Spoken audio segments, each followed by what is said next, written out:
Symposium, we do offer some simultaneous interpretation. And so make sure if you're participating on site, please do make sure that you are equipped with the devices. And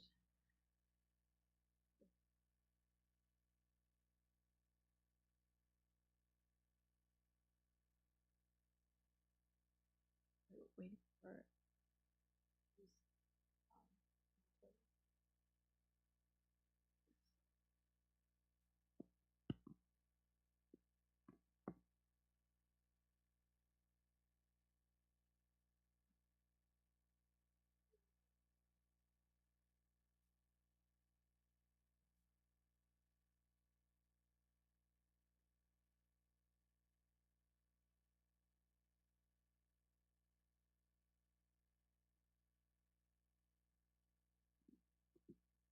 test. Okay.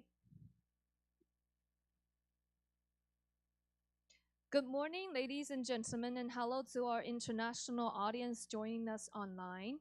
The International Symposium, Confluence of Knowledge Across Time, is about to begin, and we have provided Chinese and English interpretation channels for today's session on the YouTube page of National Taiwan Museum. So make sure that you are tuning in to the right channel.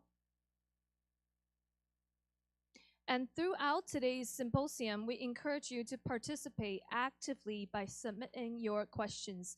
For our online participants, please use Slido to submit your questions. You can access through the link provided on the screen and also in the chat.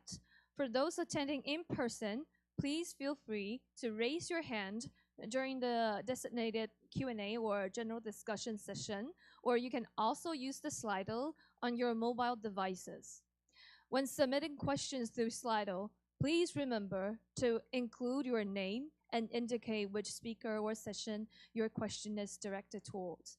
Thank you for your collaboration.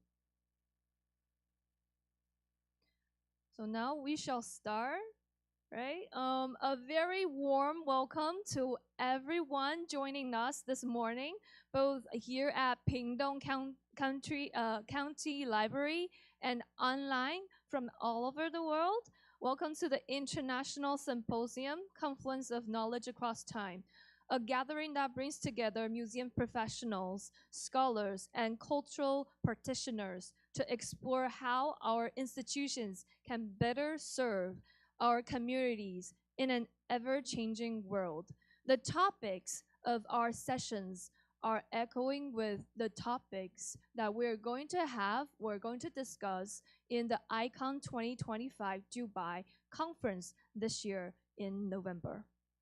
As just introduced in the opening, that during the symposium on Wednesday in Taipei, this symposium is made possible through the generous support of the National Development Council as part of Taiwan's initiative to promote bilingual environments and services, and building on the success of our previous event, the 2022 Online International Symposium, organized during the post-COVID era.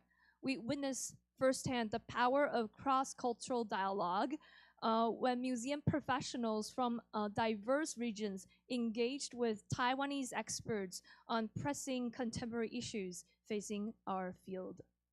So before we begin our sessions, please join me in acknowledging our distinguished speakers and guests who have traveled great distances to be with us to join in this event. When I call their name, please give them a warm round of applause. And also for those who were called the name, please stand up and turn around facing our camera at the back of this audience room. So first, representing our organizing institution, the National Taiwan Museum Deputy Director Huang Xiu.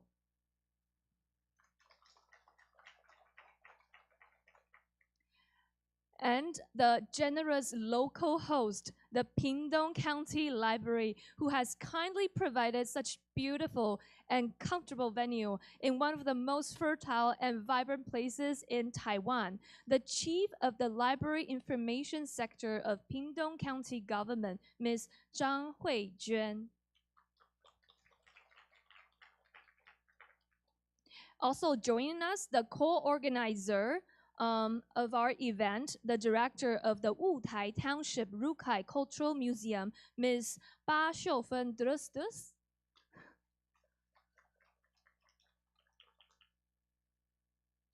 And also joining us, the keynote speaker of today's session, President of International Council of Museums, Mr. Terry Nyambe.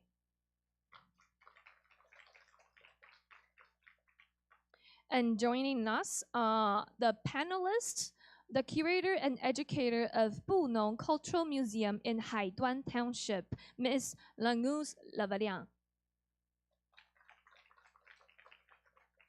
And joining us, the panelists, the renowned international curator of the Rukai, Ms. Perasan Sukinai.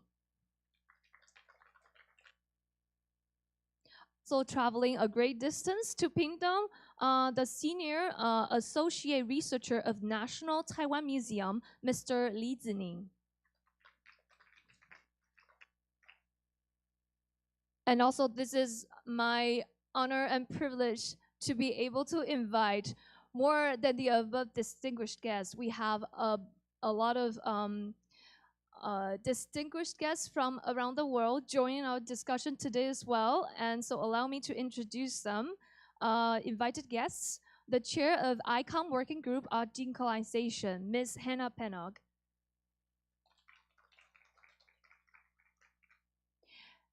And museum consultant and the judge of the ICOM Sustainability Award, Ms. Catherine Cole. And the chair of ICOM ICOM and the founding director of the Central Bank Museum, Dr. Asma Ibrahim.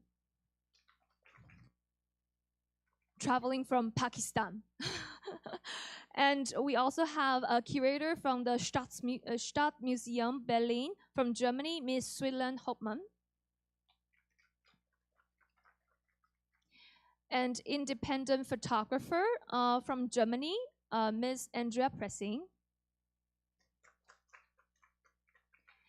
And also, if you're joining us online or on site yesterday, our keynote speaker from the US, Ms. Emmy Zhang from American Museum of Natural History.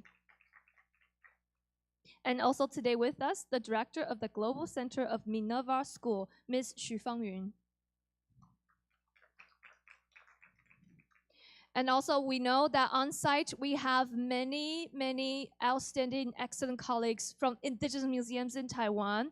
And given our packed agenda, I must apologize for not being able to individually acknowledging every guest. And so, I have to look at my cheat sheet, I'm sorry. So thank you very much for coming and joining us. To kick off today's session, I would like to briefly introduce the purpose of this session and also our keynote speaker. So this session will highlight the challenges of presenting traditional knowledge and intangible heritage authentically in a museum context, and how the history of colonization hindered our imagination of the spatial and the temporal boundaries and the interaction between different populations in Taiwan. And so to welcome our keynote speaker, Mr. Terry Nyambe, he has been an executive board member of ICOM since July 2016 and a member of several committees in ICOM before joining the EB. He has been a member of the Ethics Committee as well, and also a member of the ICOM Strategic Planning Committee from 2014 to 2019. And also, he was also a board member of the International Committee on Documentation. Currently, he serves as the vice president of ICOM. Being from Zambia, he works for National Museums Board as a museum development manager for all national museums in the country. He has studied ecology, museology, and also business administration. He is an ardent proponent of decolonization of museums in the world, and he is also the ICOM board's representative in the working group on decolonization. So let's give our keynote speaker a warm round of applause.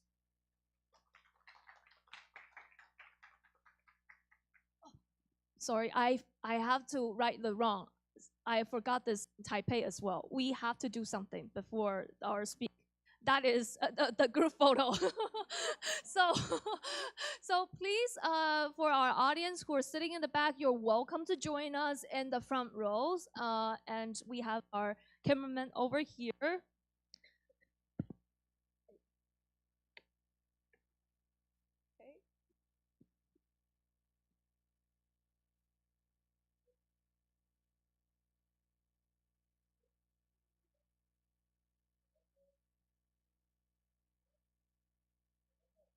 One more. Let's do some Taiwanese gesture. Okay, this is Korean, right? This is Taiwanese. It means 赞, 赞, 赞. Good.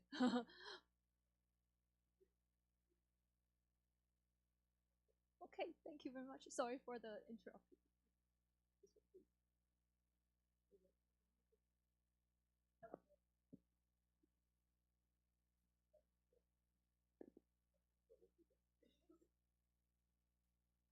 你好 or 你好吗? Okay. Thank you very much to all the organizers, CDC, the National Taiwanese Museum, and Ground Zero for all the preparation. We would not be enjoying this without what they have done, and all the many partners that have been involved in having us here. And I must say, we've had good few days that we have been in Taiwan. Have been so enjoyable because of the hospitality of the Taiwanese people, and the food are amazing. And we were told by those that come from this region that if we thought we ate the best food, we must wait until we come here. So we look forward to that too. So, dear colleagues, dear friends, as you have been told, I'm Terry Nyambe from Zambia, and also I'm a member of the International Council of Museums, and those that work in museums and are related to museums, they know what ICOM is, even though some may not have joined ICOM yet, and we would like, by the end of these 3 days, we hope we will convert you and you become baptized and join this important and lovely group and team of museum professionals that we have. And so today, I will be talking a little more about the Zambian situation, not so much about other regions in terms of how, as museum professionals, we need to reshape the way the museums operate and how we integrate the less representative or less unheard of voices in our different regions in the country. And maybe, just maybe, you may also have to rethink through in your own nations, because we come from different nations. Those online come from different nations too, how we can deal or incorporate others into our own museums and our own spaces and tell the story, not us telling the story as we are reshaping how the museum frontiers are. We have to rethink how we truly engage with those that are underrepresented. How do we deal with people from the indigenous groups? We have had this discussion the last 2 days, and it has really come out that many a times we are seen to want to represent them, but we are not representing them as they would want represented in these particular spaces, because we are not giving them the voice that they need to have in these spaces that are museums. And it is interesting also that we have people from the decolonization working group, and they have been having these discussions over months, and they're very much interested to hear the voices here. And I must say I'm equally excited, and I would like to hear and learn much more from other voices. So I have just stated that I come from Zambia, and Zambia is in the somewhere in the middle of the southern part of Africa. And as you can see, Zambia is a very landlocked country, and we have many nations around us. We have no access to the sea. And as I always say and stated last Monday, is that we can't afford to be a stubborn country. We have to be peaceful with our neighbors, or else we get strangled and starved to death. So that's my country. It's over 750 square kilometers in terms of space. And now if you think of Taiwan and Zambia, you can compute how many times Taiwan goes into Zambia. But it is a country that is endowed with a lot of natural resources, flora and fauna of the country. I'll be failing in my duties if I don't talk what this animal called the ICOM is. So the International Council of Museum is a community of museum and museum professionals around the world. As we are right now, ICOM has actually been growing at a very fast rate. In the last decade or so, we've been growing almost at a rate of 10% each and every year.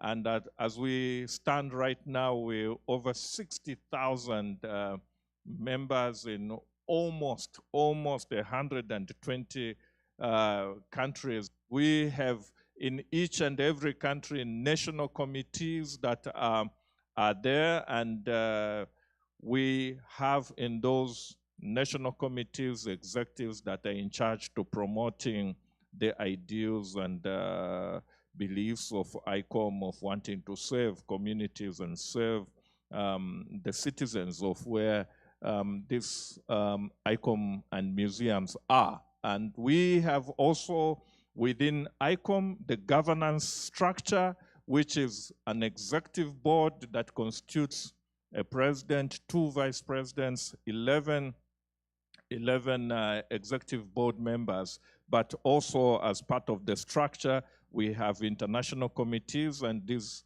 mostly are kind of, maybe if I could call them scientific groups of different fields that you find in museum conservation, exhibition, and so on. You could name them. And then we also have expert groups such as the ethics committee, which are standing committees, a strategic plan, and occasionally we have ad hoc groups or working groups that are established by ICOM, one of which is well represented here with six members of that group, which is the decolonization working group. So why then should you join ICOM? For those that are museum professionals, it is important for museum professionals to join this particular organization, as they have access to the huge network of museum and museum professionals. You have an opportunity to attend many different conferences in different parts of the world. And I think here, Fedra talked about the Triennial General Conference that will be later this year in Dubai in November. You're all welcome to come and participate and meet professionals from the different interest areas that you may need. For the young ones, young museum professionals, we have many different training programs that are undertaken within ICOM through many international committees that are 34 that we have. And you have so much to do in ICOM, and I welcome you to join ICOM.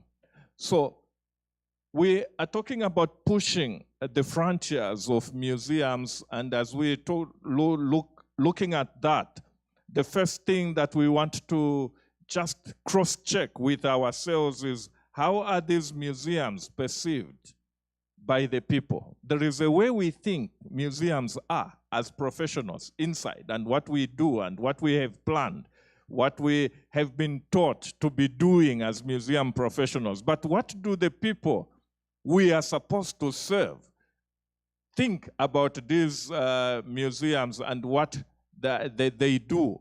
Of course, at the beginning and at the inception, we think and know that these institutions are important for certainly preserving and promoting people's cultural and natural heritage of where they are. And museums today are still by and large seen by many people around the world that they keep authentic objects, materials, and whatever they say is quite authentic. And even when you take an artist takes an art and does an exhibition in a museum, it adds to their CV that they did an exhibition at the Met or Louvre or wherever.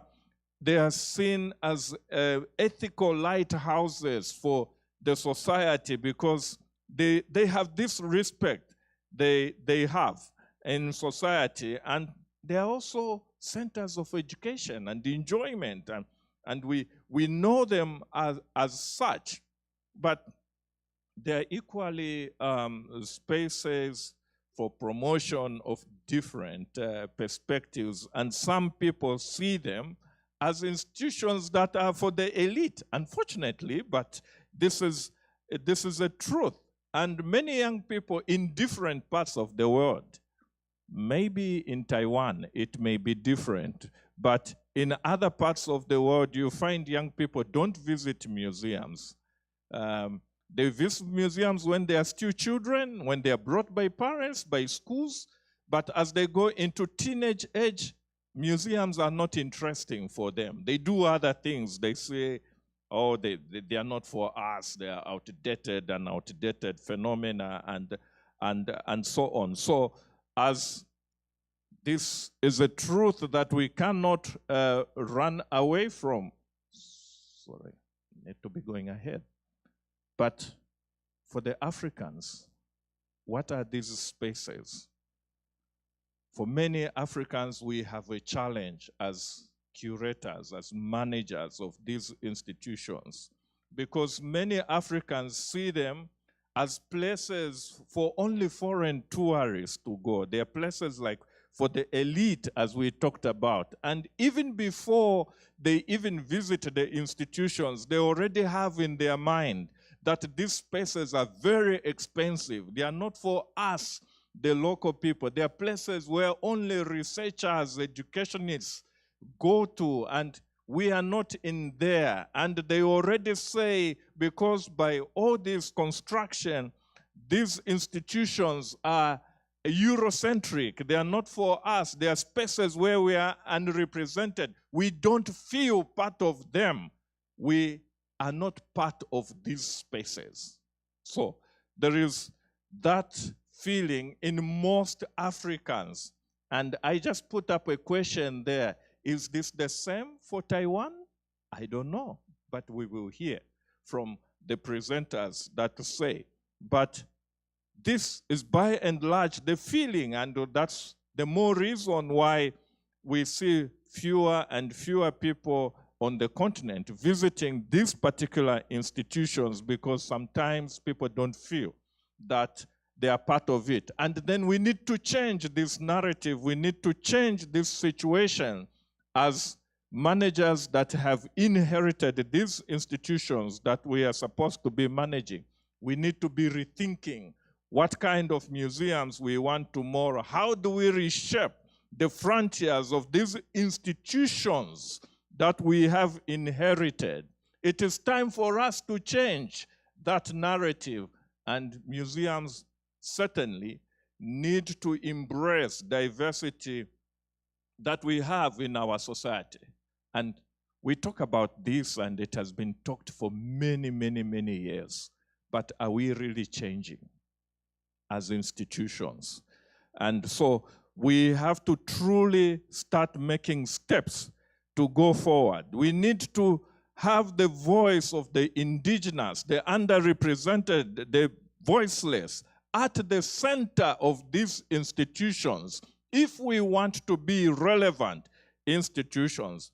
And we have to rethink, how do we deal with the post-colonial museums? How do we deal with the colonial legacies on which these particular institutions were established? Because certainly they were not established to deal or to show the indigenous people, the underrepresented people. Sometimes, and most times, they were done to show the needs of those that were colonizers when we talk in those institutions or in those areas where colonialization took place.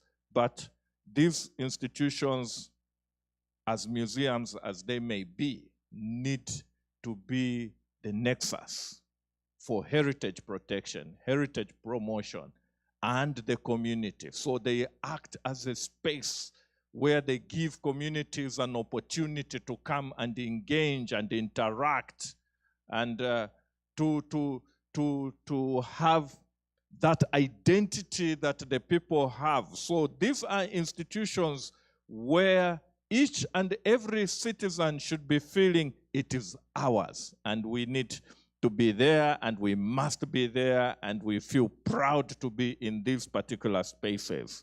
So when we rethink these particular institutions that we want, we must be asking ourselves as institutions whose story is being told and who is telling the story. The power dynamics must be interrogated. We must start shifting these aspects. And we talk about decolonization, but are we truly ready to decolonize as institutions? Are we making steps to decolonize the narratives in our collections, in our exhibitions? In what language are we telling the story to the people? We will say, oh, we are encompassing the indigenous, we have exhibitions for the indigenous, and we go in those spaces. In whose language are we telling the story? So these are aspects that we need to think about. We need to start changing. Do indigenous people feel represented in these westernized type of institutions that are mostly imposing in the way they are constructed? Do they feel represented? We will listen later to the indigenous, and they will tell us if they really feel that they are being represented in these particular institutions. And so in the Zambian setting, as we have said, we have inherited these westernized institutions, but the challenge has been to the curators, the managers of these institutions. How do they fight? How do they change those perceptions that have been shaped in the minds of the society that these institutions are not our institutions? We don't feel represented. They don't show our interests, and we don't feel we belong there. How do we start changing that? And in recent years, the museums have been working to remodel how they engage local communities, how they engage the underrepresented in this particular institution. We live in a fast-changing world. There is globalization. There are many things that are changing. And so we want, as institutions, to start dealing with the difficulties that we have of not having the people that are meant to use these spaces coming to the particular museum. And here I'm going to share just a few programs that the museum has been doing since our forefathers, before the conventional clothes that we are wearing. Our people used to make cloth from bark cloth from the bark of trees. And the museums in Zambia, in one particular northern part of the region, they have been trying to preserve this intangible knowledge of the people.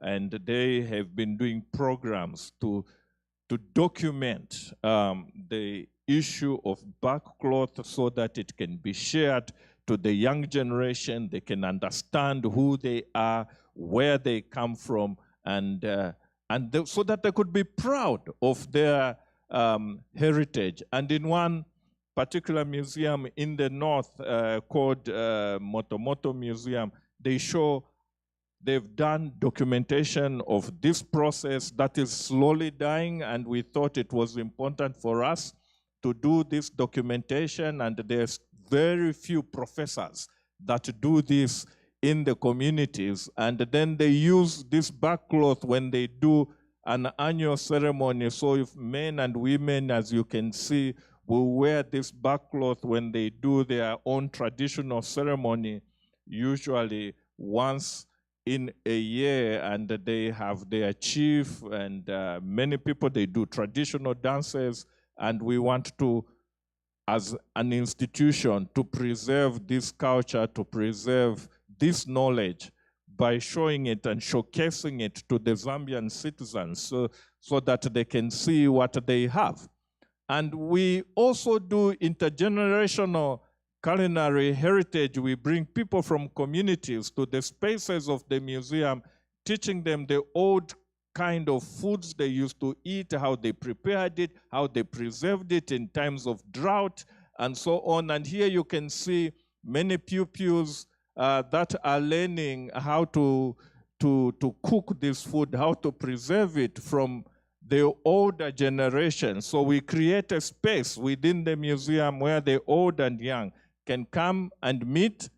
And in the rural part of the country, there is a space in the southern part where women are known for weaving. The museum, one of the museums in southern province, has been doing this program for years. They make groups, and they've been promoting these women making these crafts, which are exported mostly to the USA. And so some capacity has been built in these women, empowering them with the skills of financial management, because it's mostly women, widows, and children in remote areas of the country. And the museum is trying to make it self-relevant, that the underrepresented feel they have space in the institutions, and they are proud to come to the museum because of this. And we also offer opportunities for children to learn their old traditional cultures, traditional music, ceremonies, and we bring all these professors to the museum, and then they can have an opportunity to interact with the young ones. And we also have an opportunity to show them the different kind of regalia and attires that different people from different regions wear in the museums, and children that have not had the opportunity to go in the rural areas, in the villages, can come and learn this in spaces within the museum from the museum educators. But also many times we bring those from the communities to come and tell their story. And here we show traditional games. On the right, we learned about Go yesterday, Go game, but we also have our own traditional games that people did in the rural areas, and pupils are brought.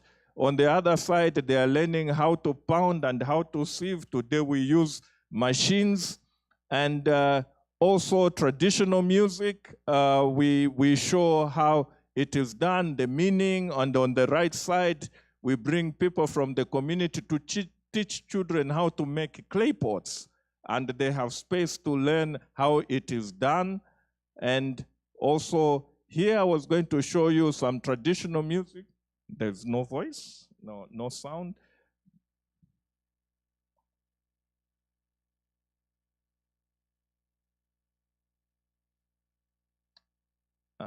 Okay, it doesn't play, but it's fine.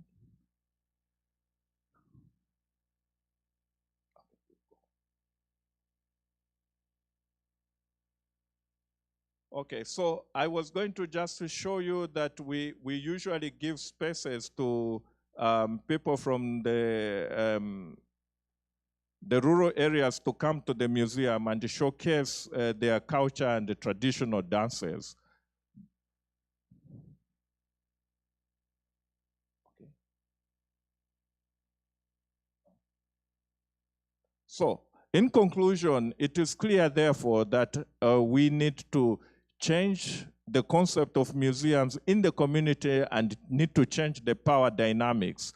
And as museum professionals, we need to give this space to the underrepresented people, to the indigenous people, so that they can come into these institutions and tell their own stories, not us telling their stories.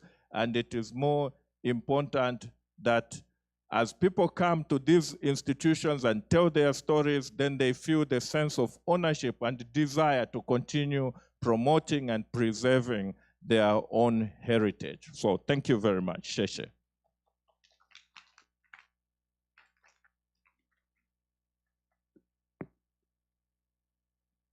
Test it. So thank you very much, Terry, for this very fascinating presentation showcasing us how you do museums in Zambia. In fact, I'm not from Taipei. I was born in Taitung. So visiting the biggest museum in Taitung, the National Museum of Nature and Science, for leisure or for elementary school homework is a part of our common practices, but we rarely were taught to question all the information provided inside the museum. And as you may know, the museum I'm working at right now, the organizer of this event, National Time Museum, is the oldest still standing museum in Taiwan, founded during the Japanese colonial period in 1908. And it was founded to study and showcase Taiwan, but from a colonizer's perspective. And so when I get into this topic of decolonization, it just the thinking and the discussion will not be possible to stop or to conclude. And I think for the museum itself, we have a baggage because we were considered an authority of authority of knowledge. And we've been imposing this top-down system of knowledge production and dissemination.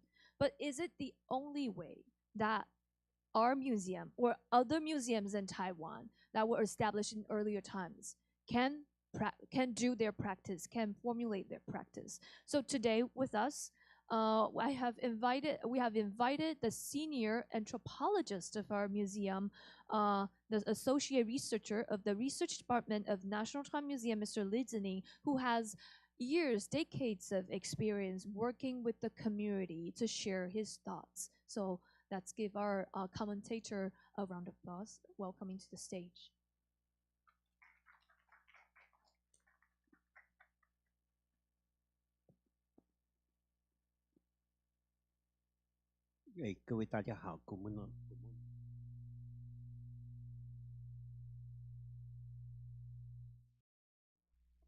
Express my sincere appreciation for Mr. Terry Nyambe's insightful presentation. I deeply resonate with your reflection on the ongoing journey of inclusive and decolonization in museum.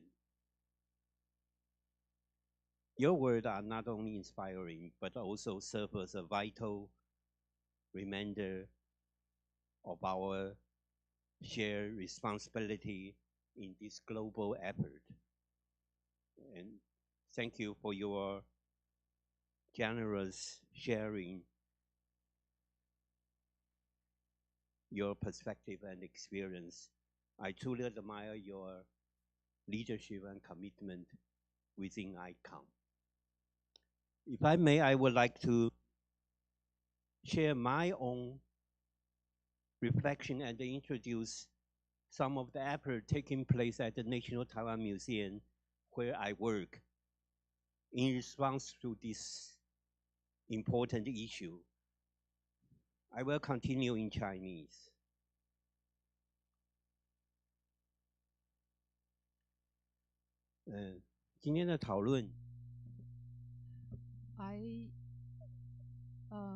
Today's discussion has a theme that is related to all of us, which is decolonization practice of contemporary museums. We have just listened to Mr. Terry's remarks. I echo his inspirations. I echo his feedback. I think his remarks resonate what we have been doing here in Taiwan. I have been in the museum profession for over 3 decades.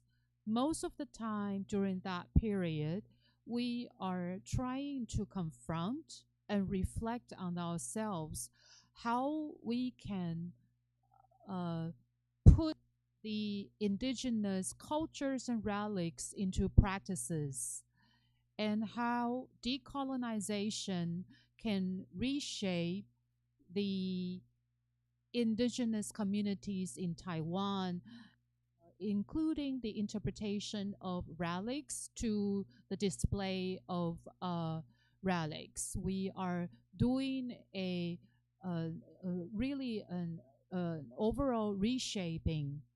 So over the past 30 years, it's like riding on a mountain train, climbing a hill over another hill. Over the past few years, it made me realize that there's always a higher peak ahead of us. Reviewing the decolonization projects and practices that I've been involved in promoting at the National Taiwan Museum since the beginning of the 21st century, there are 2 main directions. First, the interpretation and exhibition of the colonial era Taiwan indigenous collections. And the second direction is the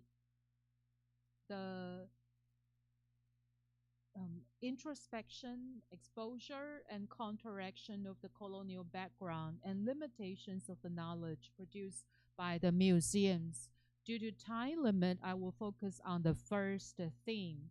Since 2009, National Taiwan Museum have held 10 exhibitions with the indigenous museums of 8 communities, with 8 communities in Taiwan.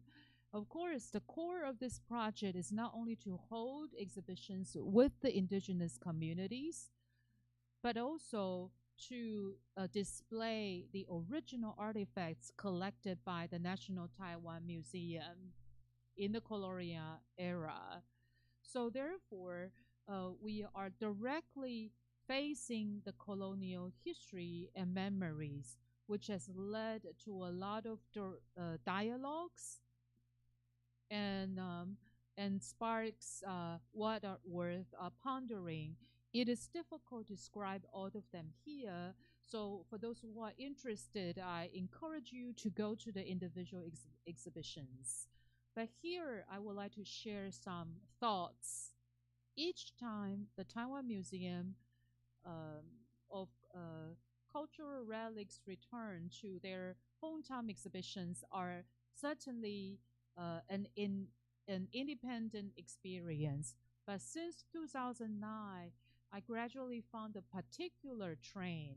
That is, with the passage of time, the time for the organization of the cultural relics returning to the hometown exhibitions has becoming, instead of becoming shorter, it's actually becoming longer, from usually 2 times a year to 2 years to once every 2 years and then to once every few years. Why? There are certainly many factors and reasons. And in retrospect, I think this is actually not a bad thing. To the heads of many cultural organizations that are concerned with the political performance, particularly for the curatorial team, this might be an intolerable laziness. But in this kind of collaborative exhibition that requires time for dialogue and bonding, and it has to cross the colonial rift and create a contact zone, a long period of slow museology is necessary. It is like a symphony. It takes 2 hours to enjoy the whole symphony. So I think that slow museology, in fact, is necessary. We need time to appreciate, to absorb in the process. Finally, I would like to come back to the workshop this morning, but I would like to introduce two professionals or two panelists.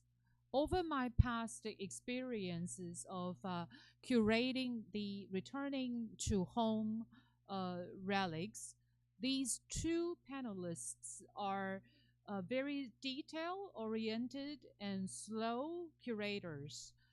They are from the Bunun Museum in Haiduan and the Rukai Museum in Wutai.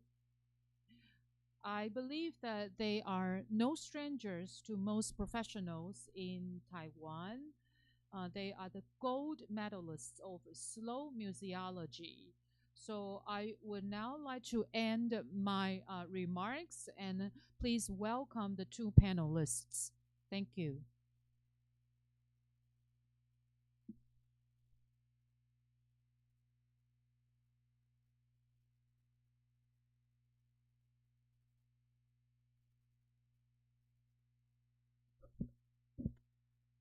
Very genuine sharing, and it is true that National Time Museum has gained so much working from different peoples around Taiwan, especially around indigenous communities.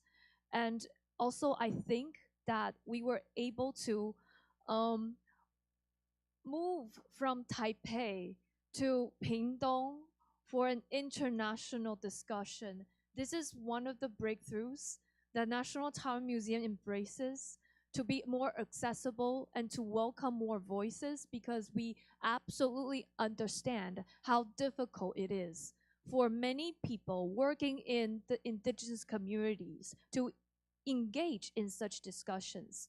Imagine if you travel to Pingtung, it's probably 3 to 4 hours from Taipei with all the high-speed rail and TRA. And if you're going to travel into the mountains, that could be an hour drive.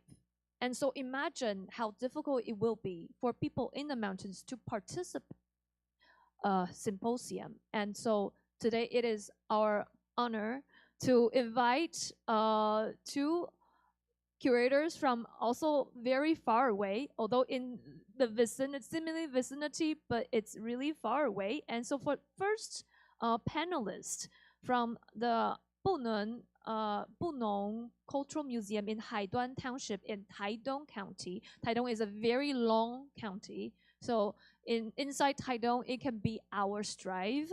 And our panel speaker, Miss Languz Lavarian, is a member of the Bunun community from Wulu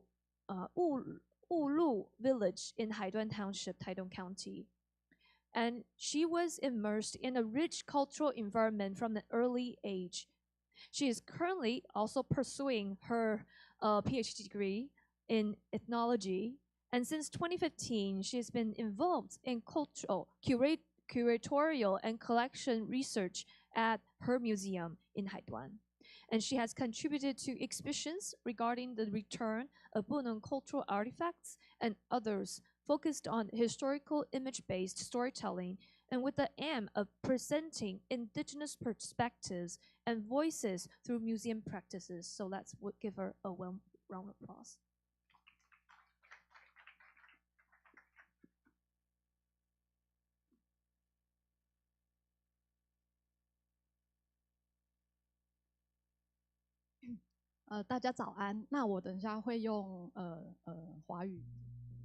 Good morning. I will be speaking in Mandarin Chinese. Good morning. I am from Pingtung, Haiduan Township.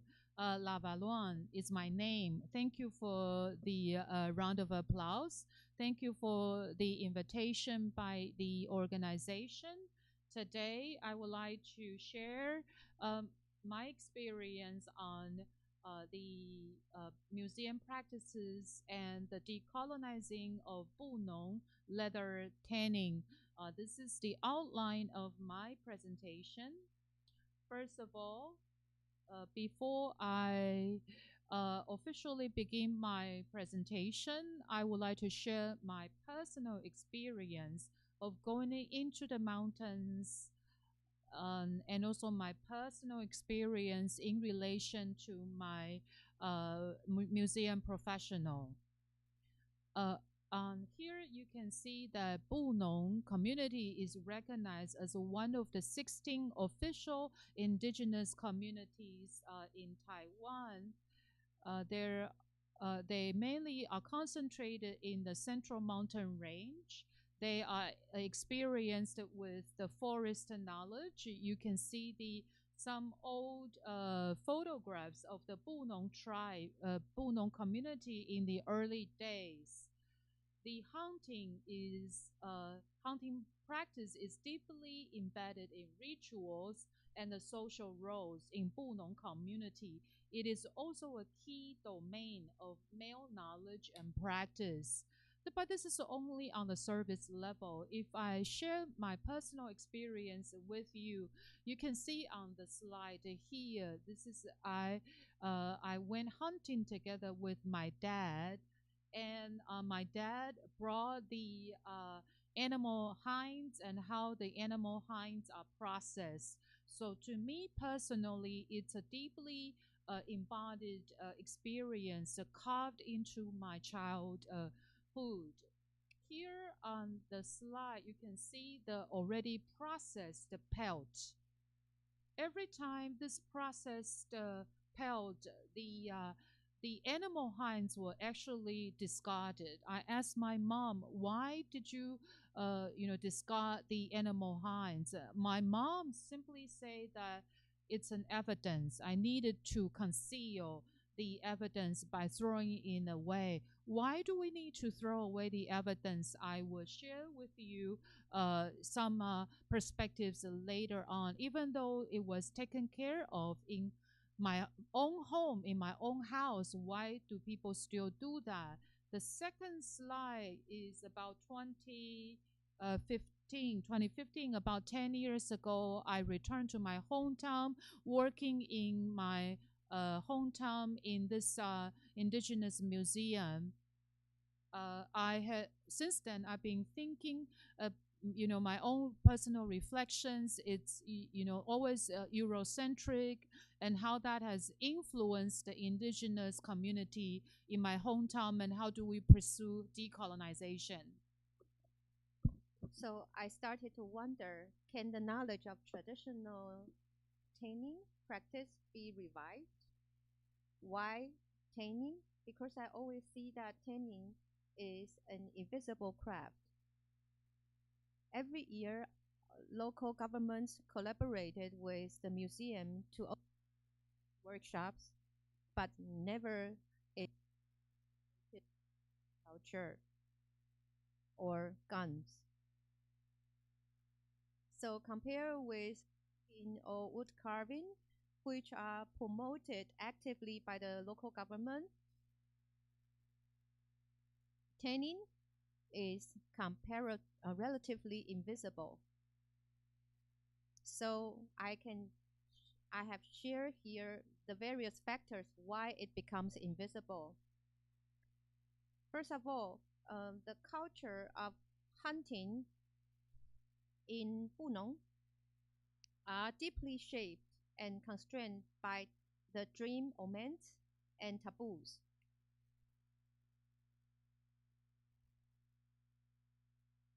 For example, before we depart, the day before, the dreams of all family members are very important. If we have any kind of bad signs, we will stop the hunting action or the hunting trip. Secondly, we will never talk about what we are going to hunt, what kind of prey, or how many. Thirdly, as you can see on this picture, if you meet a hasas, a bird, if the bird flies from right to left, then you have to stop the trip. It is a warning sign. It is omen. So we always pay attention to the direction of flying of this bird. And sneezing or passing gas is strictly prohibited. And there are strict spatial boundaries and rules governing access to hunting grounds. So you can see that the hunting culture is related with our ecological culture, our spiritual culture. It is deeply personal, unpredictable, and it's shaped by strict taboos. So that makes it really difficult to promote it within a formal institution or educational settings. And also compare with like other aboriginals around the world, we have gone through the colonization period, including the Japanese colonization period, who think of the aboriginal culture as backward and primary, and they all wanted to civilize the indigenous people as a national policy. So they promote weaving, sewing, and embroidery for indigenous women, which can help their livelihood or generate income. And today, even today, it is the same. So you can see the taming, the craftsmanship of taming has been marginalized because of cultural policies and the selective promotion of certain crafts. Thirdly, after the passing of the Act of Wildlife Conservation, indigenous traditional hunting practice has been strictly regulated. So if we are going hunting, we have to report or apply in advance, but that goes against our culture. Also, there are other overlapping laws like the Firearms, Ammunition, and Knives Control Act that makes it really difficult for us to go on a hunting trip. And also there are stigma related to hunting after the 1980s, after as the society became more aware of wildlife conservation, hunting somehow becomes a very negative act, and the indigenous people's hunting culture has been stigmatized. And so people in our tribe would also somehow feel guilty or ashamed if they are going on hunting. And that again marginalize or try to hide the culture or the practice of taming. So all these factors result in the invisibility of taming. And so today it is very difficult to revive the taming craft. And why would I want to do that? Because if we want to decolonize, we need to know what happened in the past. We are not just trying to revive the craft without the context. And now let me talk about my past, I have been doing in the past 10 years, since 2015. As I mentioned earlier, in 2015, I collaborated with National Taiwan Museum, and we organized the return of a century-old collection. And that also allowed me to see the tanning craft. I also work with the local young people, and we try to revive the craft. And then this year, we made it into a workshop. So in 2015, at that time, we collected various objects as exhibitions. We asked for the help of this elderly who has already passed away now. He showed us how tanning is processed and all the procedures. But there are a lot of questions that I didn't have the opportunity to ask. Fortunately, by 2020, I had another opportunity to revive the craft. I work with local young people to reproduce museum objects. We went into our warehouse and tried to find out how all the tanning techniques. And we tried to explore all knowledge related to tanning. And we also interviewed the elderly in the tribes. So we learned from how to take the hide, how to process it, and finally how to make it into a product. And we accumulated a lot of knowledge related to the hunting culture of the Bunun tribe. We also know what kind of pelt is suitable for what kind of product. And there are a lot of different categories that are very different from the Western culture. But gradually, we finally made it possible to bring this into libraries, into the museums. And we also have the opportunity to work with the National Museum of Prehistory in Taiwan, and also the Institute of Asian and Oriental Studies of the University of Zurich to give workshops. We conducted field study in the mountain to know how to get the animal, how to get the hide, and what kind of tools are needed.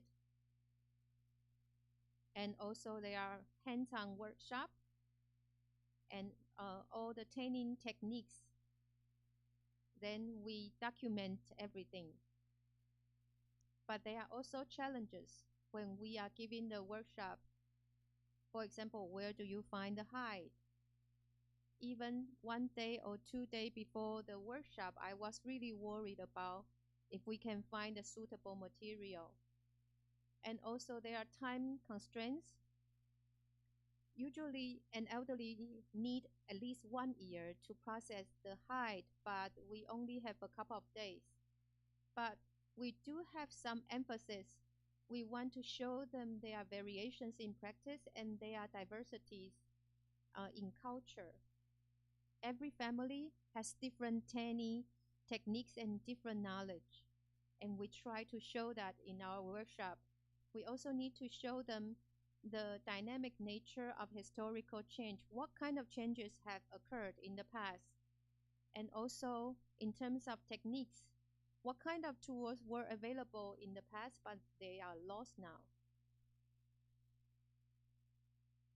Throughout the process from 2015 to 2025, we did not just revive the craft, we also gradually accumulate knowledge related to this craft, and we also reposition and redefined indigenous cultural knowledge.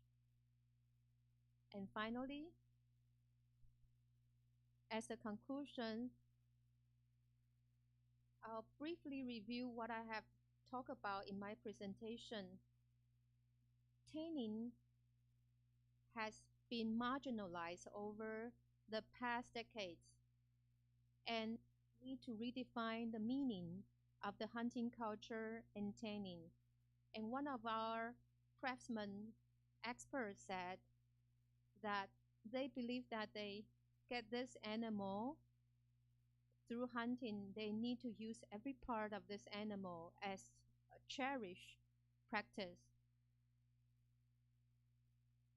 because this body we are given by the God with this body and with spirit, so we need to use it into resources. And they are also value of the indigenous knowledge.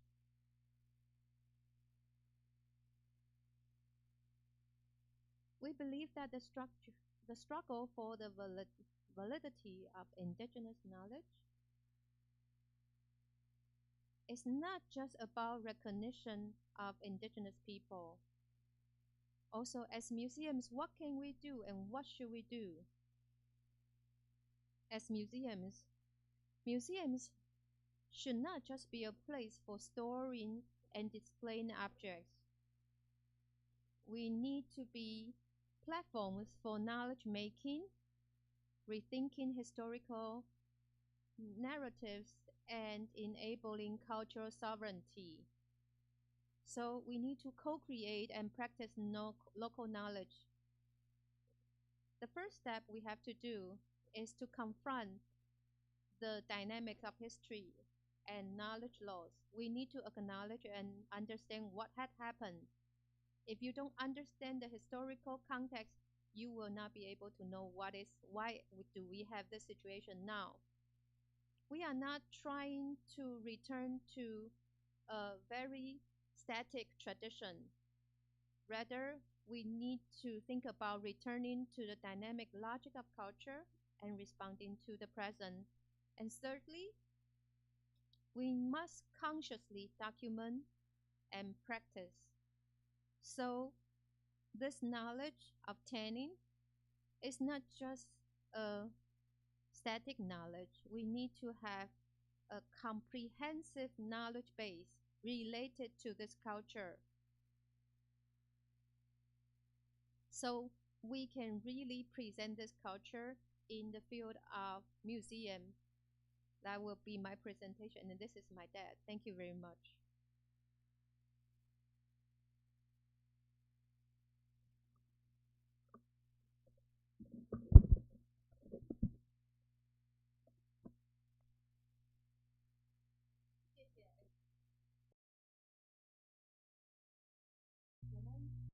Cultural International Symposium, with the recommendation from our anthropologist, Mr. Lee Tzu-Ning, we invited Langus for one of the sessions at that time, but because it was post-COVID, so we all go online without physical, and it's so great to see Langus presenting in person and also in Pingtung, and also it is so different and so fruitful, very different from the previous presentation that you share with us. They're both wonderful, but it is such a very, I feel a bit emotional, especially when you voiced out what you actually think.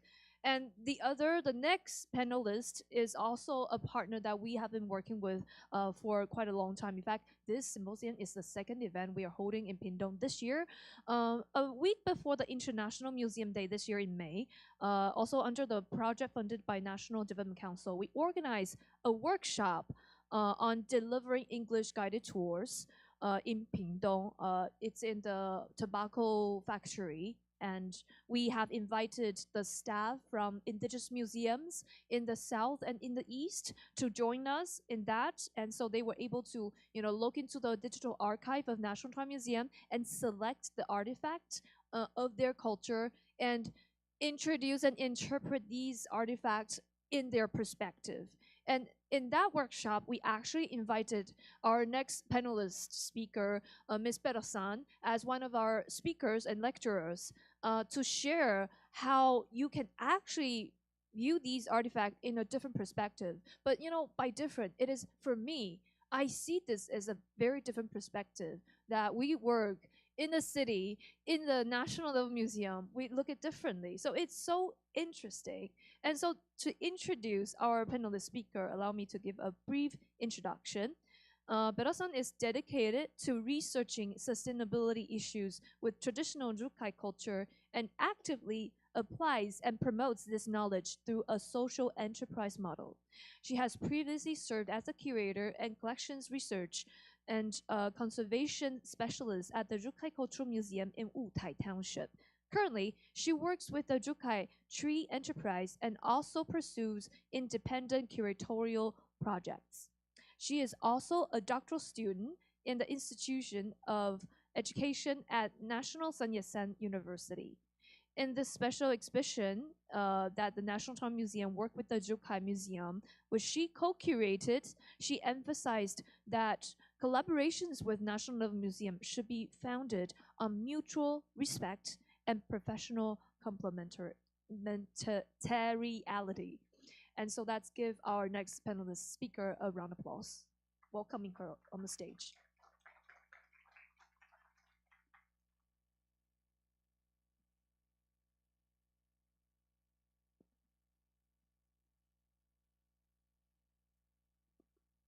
Okay.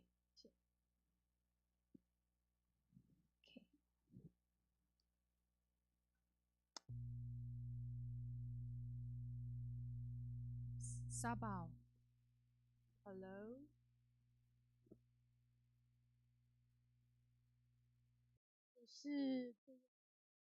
My name is Perasan.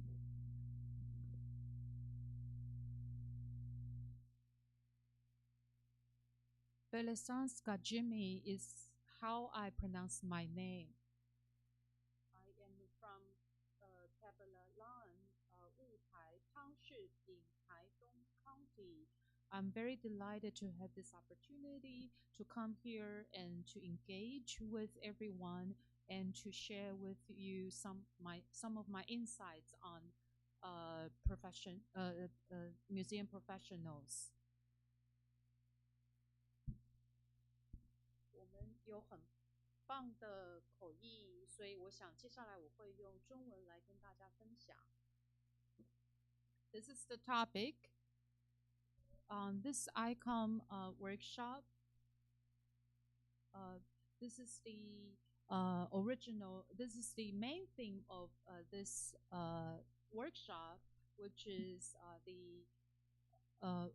how the reconstructing indigenous worldviews in museum narratives, but actually in Chinese, there's a theme of the workshop. This is how it should be, and it refers to the indigenous community.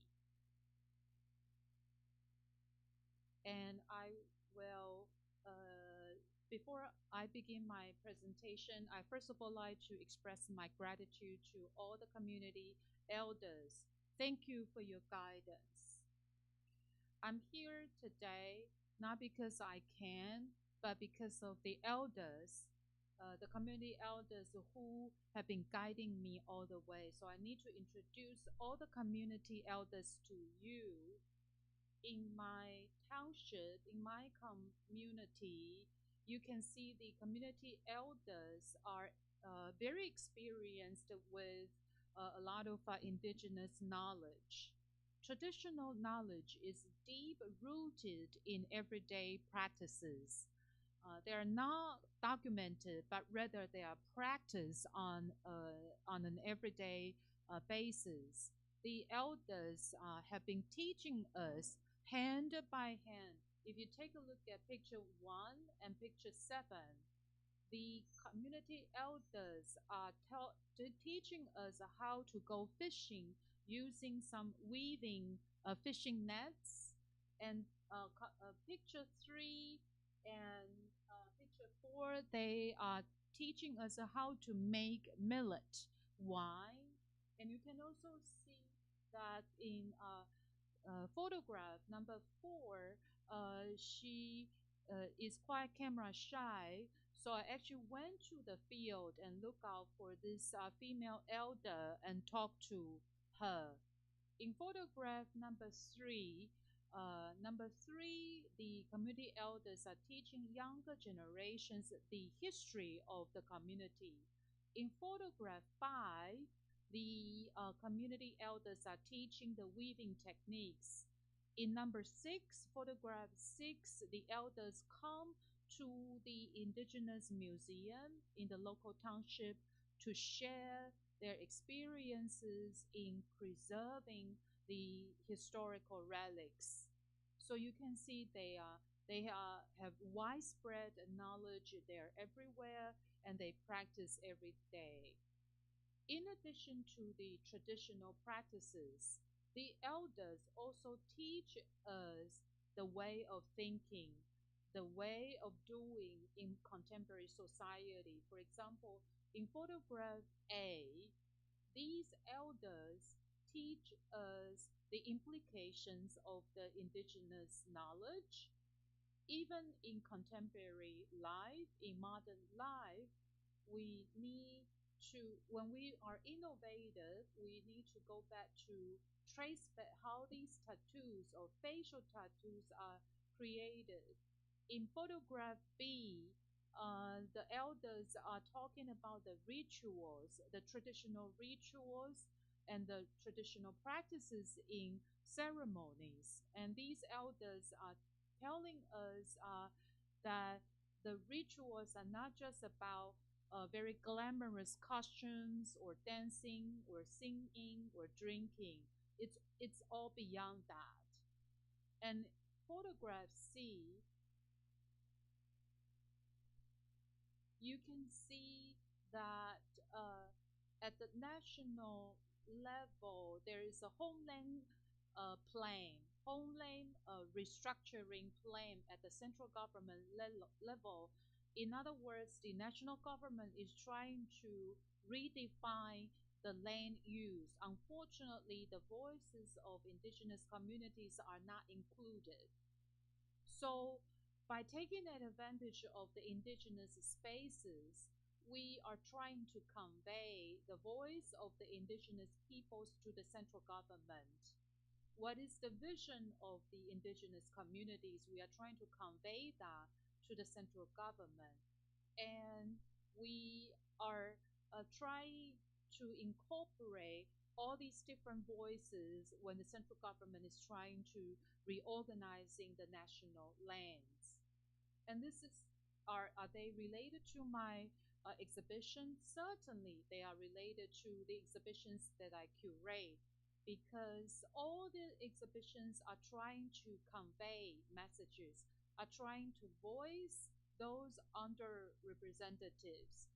And this is the most important foundation. It's kralan. In our language, that means we need to build a baseline based on the voices of the Rukai people. So I have returned to my homeland for more than 10 years, and this allowed me to have a more direct conversations and dialogues with my community elders. Through these conversations, I'm able to recognize my hometown, and I was inspired by the elders. And find your position, and then you should find your direction. So this is the takeaway from my journey over the past 10 years when I returned back to my hometown. As a curator, I'm also as a member of the Rukai community. By going back to my community, I'm able to regain what I have lost from my hometown. From the dialogue, from the narratives of the community elders, I have gained more understanding about my own people. So you can see on this slide, from the narratives of the community elders, we can see the process of cultural loss. So where is my laser point? So I want to pinpoint. This is the everyday life. A lot of practices, cultural practices are lost in everyday life, and that has led to the loss of objects and subsequently led to the language loss and ultimately the loss of perspectives and how we view the world, how we view our everyday life. These kind of perspectives are lost. From Wutai Township Indigenous Museum, this is a museum where cultural and historical objects of Lukai people are conserved. As a museum professional and also as a Lukai member, when I examine the losses, and as a museum professional working in the Wutai local museum, how can we take advantage of the strengths of local communities to do cultural restoration? So you can see on the bottom here, these are some approaches to cultural restoration. We have the objects, then we are trying to recover the language, and then we are trying to recover the cultural practices and cultural perspectives.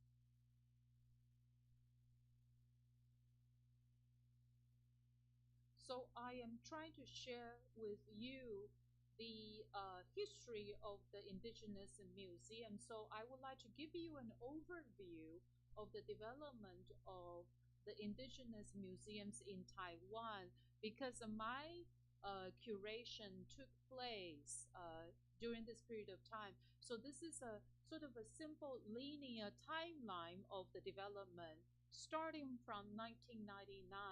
That's when indigenous communities began to be launched thanks to the effort of the central government's Council for Indigenous Affairs. So starting from 1999, the Council for Indigenous Affairs began this 6-year project. In 2000, the Lukai Indigenous Museum in Wutai Township was officially launched. In 2009, the National Taiwan Museum, together with the Indigenous Museum, began to work together, and by bringing objects and relics back to the indigenous communities. So in total, in 2014, a total of 29 indigenous museums were created. So starting from 1999 to 2004, all over Taiwan, there are 29 indigenous museums across Taiwan. So you can see the timeline of the development of the indigenous museums in Taiwan. Now I'm going to the second topic of my presentation, which is the key dates of my curation. It's a very long period of time, so I'm going to put it into two important time points, and I'm going to share with you 4 important points. You can see the red circle. The red circle indicates the development of the Lukai indigenous community.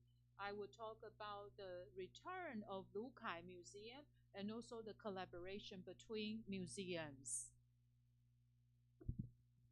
So let's talk about the first part, which is the returning of the museum. Our question is, whose museum is it? In our previous presentations, we talk about the authenticity and ownership of museums, and I believe that that is a very important question too. When we talk about a local museum, whose museum is it? I believe that a local museum should serve the local community and local culture. So how do we do it? At that time when we were establishing the Wutai Township Indigenous Cultural Museum, we try to create various exhibitions of amateur artists in the local tribes and also experts in the what we did at the first phase. This is a wood carving exhibition by Voodoo, and it's called Everything in My Life. This is one of the artwork exhibit at the museum, at the exhibition. I work with the author, the creator, together to name all his artworks, and we try to explore all the story behind all the artwork. Can you see the photo clearly? In here, okay. 好 So you can see that this wood carved artwork is a lady. When the Rukais are attending important wedding banquet, we will wear very beautiful clothes with this beautiful neckline and also the head decoration. So at that time, we were naming this artwork and we decided to name it Double Happiness. The first happiness comes from the fact that the lady is attending a wedding banquet. But can you find the answer for the second happiness? Answer?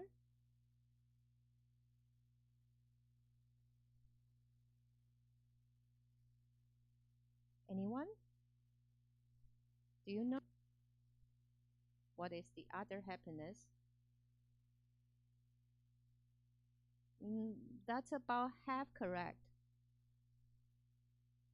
Yes, the lady is pregnant.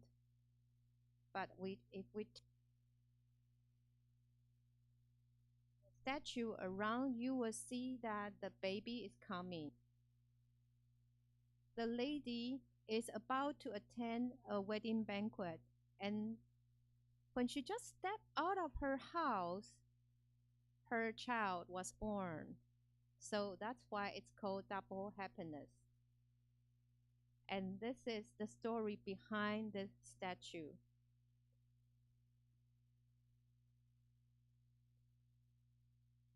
So that is why double happiness. And at that time, during the we invite children from the local community, actually a school just next to the museum, coming in to visit the exhibition, and they are all trying very hard to find the second happiness, and they were all very smart to find the child. And the creator also made traditional wood spoons. So in the exhibition, we teach the children how Rukai traditionally have meals, all the relevant rituals.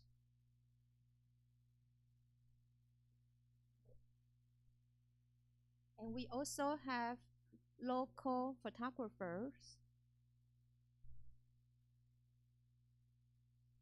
who photograph local people and local plants. So we see water lily here. Why do we select water lily? Because we want to share two issues. The first is their head decoration. This is actually made of water lily. And it is actually related to our moral education. And the gentleman on the bottom is taking photo of the traditional hunting culture, and we are also trying to find how the traditional hunting knowledge is related to contemporary environmental issues in the Rukai culture. And we also collaborate with other museums. We work with National Taiwan Museum, and we also work with National Museum of Marine Biology.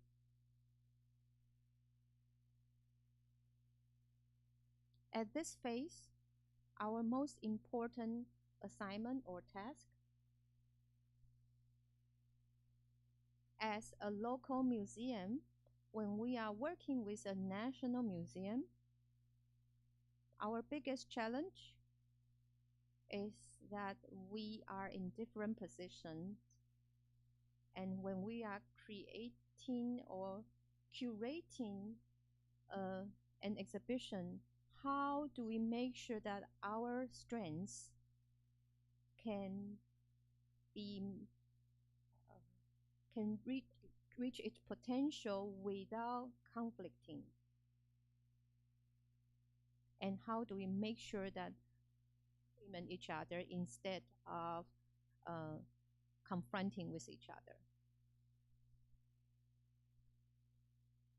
So in 2020, we work with the National Museum of Marine Biology on the rukai fishing, because we want to show our concerns, our common concerns about fishery, water resources, and sustainability. So the National Museum of Marine Biology pays attention to marine biology. This is the first time that they collaborated with the Indigenous Museum. Focus of the exhibition is the tradition in Rukai culture, and they also use a scientific perspective to examine this culture. And then in 2021, we also work with the National Taiwan Museum on treasures. With this exhibition, we were able to take these treasures back to where they are from and connect the relics with the local community. And we also find the original name of all these treasures and relics, and how these relics are related to the original living environment and the local culture. And now I'm going to move on to the next phase. I left the museum. Did I stop curating? Of course not. I continue to work with tribes to curate various exhibitions, and I also work with tribes for small-scale sharing. I work with Guchuan tribe, and I also work with Academia Sinica's Museum of Ethnology for an exhibition. So Academia Sinica's Museum have stress on wisdoms, funds, and abilities of the tribes. So basically, the tribes have to contribute half of the funding and personnel. And my job is try to introduce the funding and personnel from the tribes. And that is my most important lesson. This is our outcomes. We gather all the elderlies, and the elderlies help us how to draw the map of this road. And this is the Rukai trade route. And we can see a house in the tribe. So we actually have to use a house in the tribe as an exhibit in the exhibition. And we have visitors from New Zealand, students and teachers from the Maori tribes in New Zealand came to visit us. This is another, with this exhibition, we wanted to trace the trade route of the Rukai in the past. So we also organize educational and training program with this exhibition. We have an Amis and Rukai visiting the Canadian trail of restoration and reconciliation in Canada, and to experience how the traditional Rukai have to when they walk on the trail. So this is a promotional activity with the exhibition. And finally, we also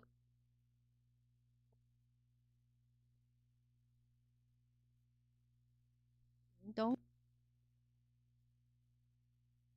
commemorate the 17th anniversary of their migration of the village.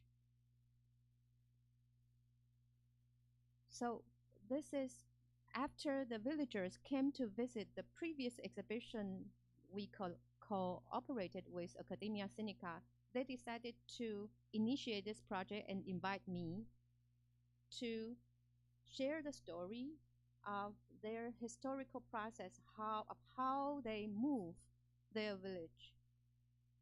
So they invite me and ask me if this is possible. Of course. So we work together, we sit down and discuss all the details. I work with people in the tribe, and basically we kind of do it, learning by doing. And so we co-curate the exhibition step by step together.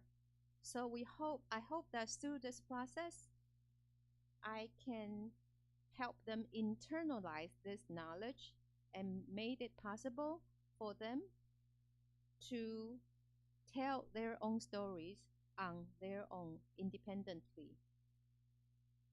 And they can show their ability and their perspectives. So all this experience taught me that the place-based museum's position. Such a museum can become a platform for local people to have a dialogue with their self and also with other people. And also we have to ask a question, how do we find the local perspective? If we think of as the classification of ethnic groups, and then let's compare what we see in the literature of Taiwan's indigenous people. What are the differences? Let's take a look at the literature and how literature describes Taiwan's indigenous people from before the 17th century all the way to today. You can see that every period they call us different names.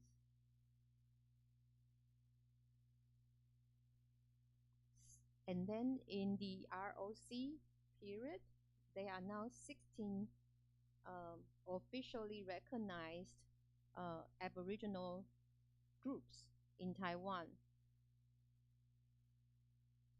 But what I wanted to say is that regardless of when and regardless of how it was defined, according to what kind of logic, these definitions only works for the official government.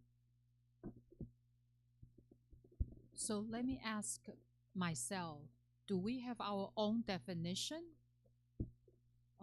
It seems that I haven't found any documentation because basically indigenous peoples use oral renditions, oral history but these oral renditions may not align with the official definitions by the government.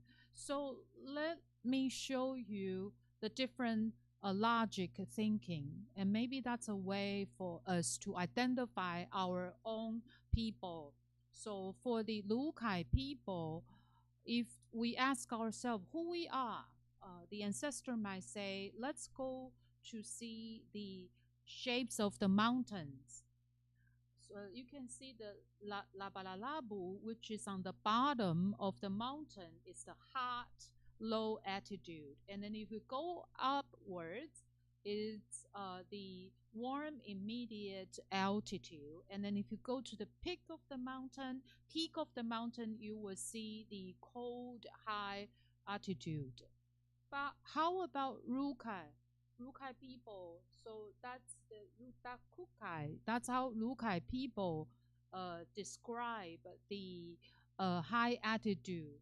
And Rukai exists between the cold high altitude and a warm intermediate altitude.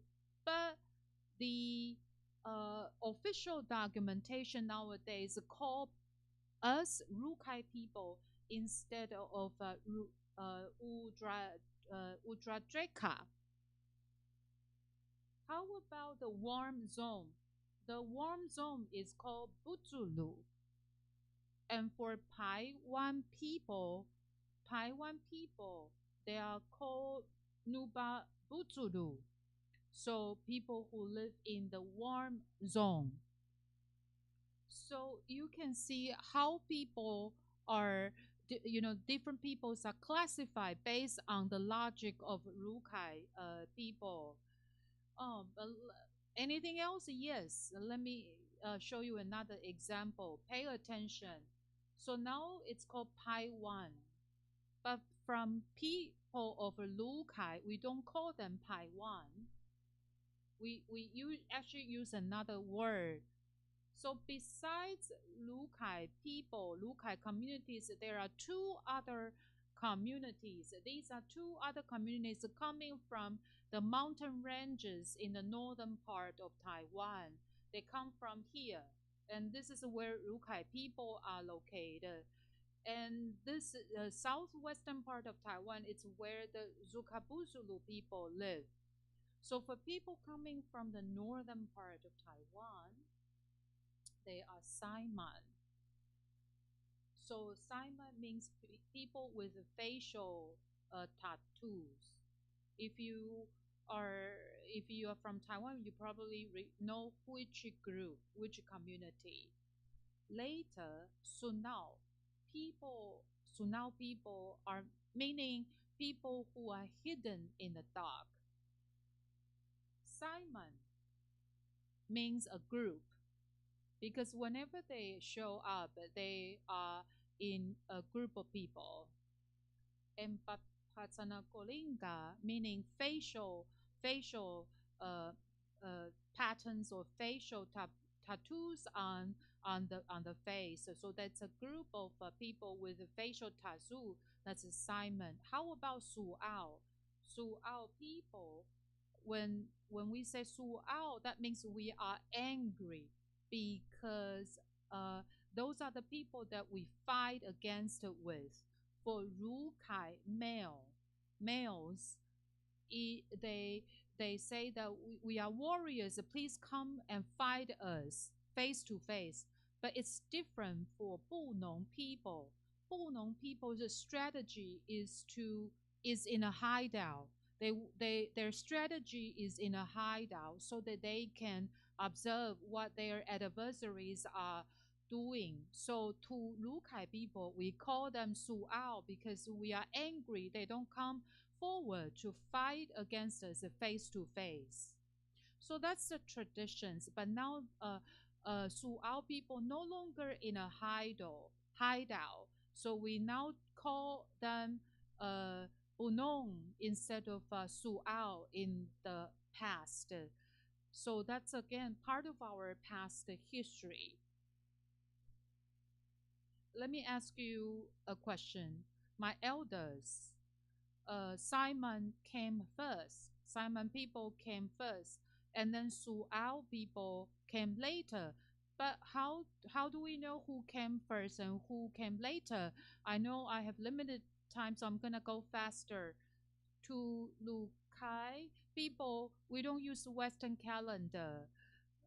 We don't use a time clock like it's a 3:50 right now. We don't use that. So how do we communicate time? How do we tell whether you come first or you come later? So I'll tell you the answers right away. It's actually depending on the tools they carry. When Simon come, they still carry arrows. But when Su'ao come, they bring hunting dogs and guns.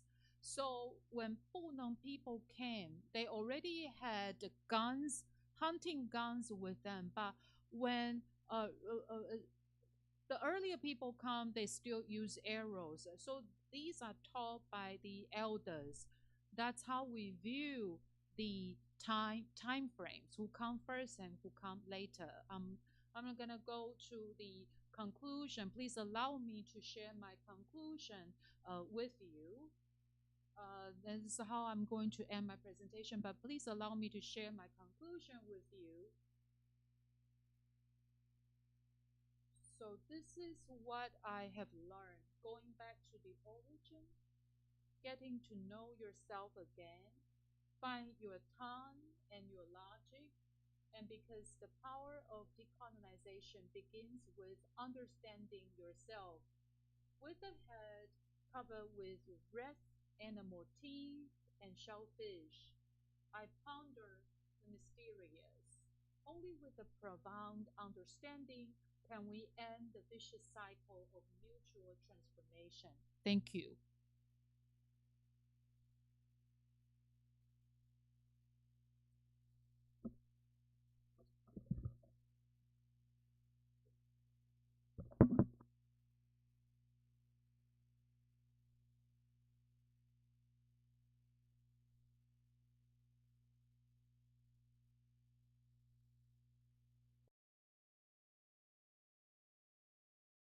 Discussion, although we have very packed schedule. So our staff will be setting up the chairs. While at this moment, I will also like to invite one of our invited guests from abroad to give us some comments and feedback. So, well, Chair of the ICOM Working Group of Decolonization, Ms. Hannah Penov, for a few words on this presentations today.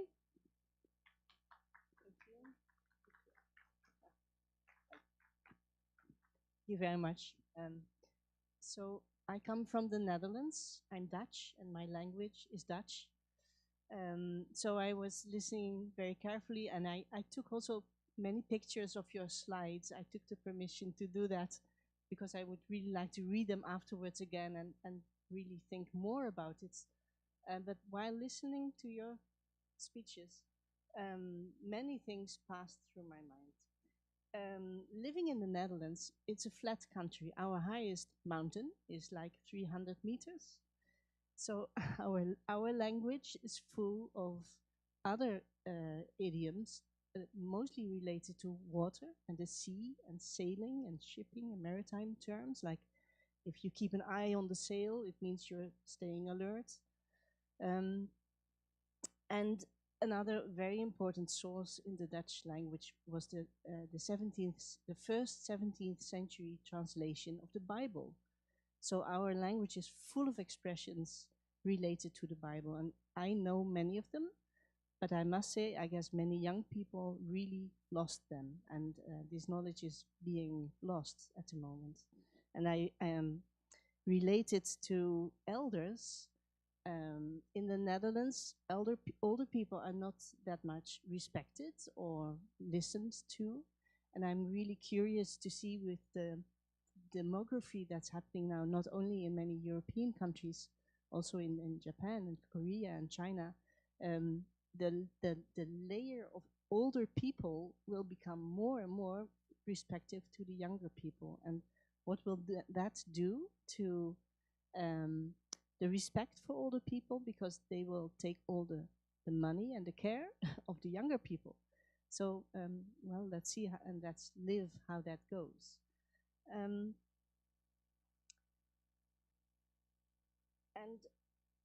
about hunting and tanning, it took me a while to, I didn't have Wi-Fi. It took me a while to realize the Dutch term for tanning, which is not a daily used word anymore, neither in the Netherlands.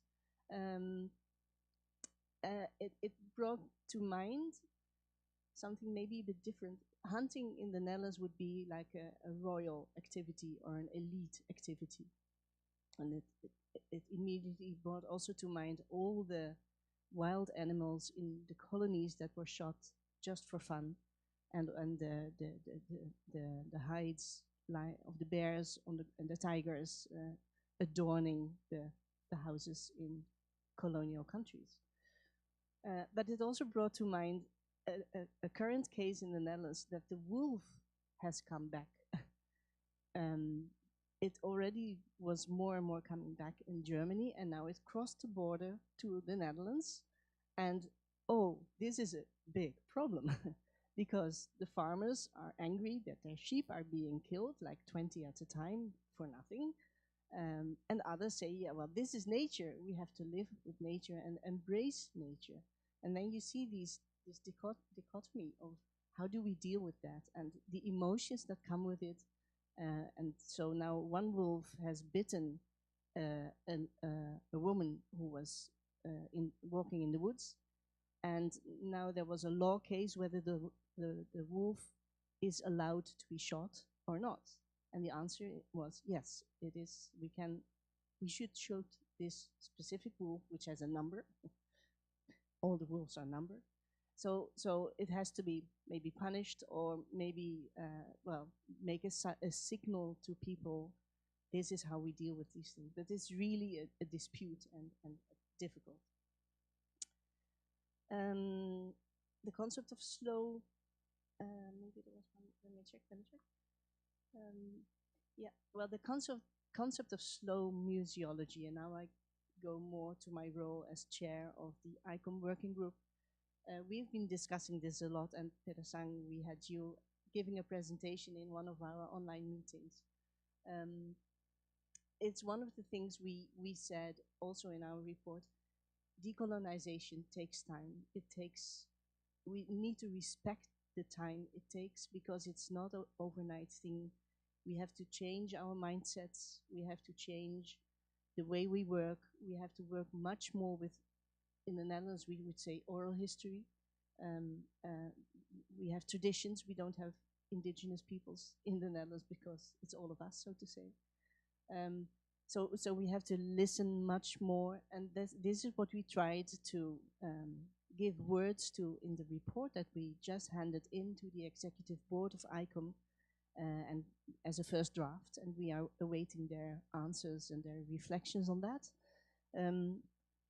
It is, as Terry rightfully said, museums have to change. Museums have to be more open and listen better and have different ways of working and set aside the Western way of working, the Western way in which I grew up. I'm an art historian, and this is what I learned. So in this process, I always also say I decolonize myself, and that is also quite a way to go. So I'm very thankful for your presentations, for Phaedra of organizing all of this, that makes it possible for us to come here and to live this wonderful experience. And I'm looking forward to the rest of our trip and to meet you in the other surroundings. So thank you very much for your presentations and for your insights. Thank you. Now we have to welcome our speakers today to the stage. We still have to proceed with this general discussion because we did have received several questions. So please, on stage. Thank you very much. This looks quite comfortable.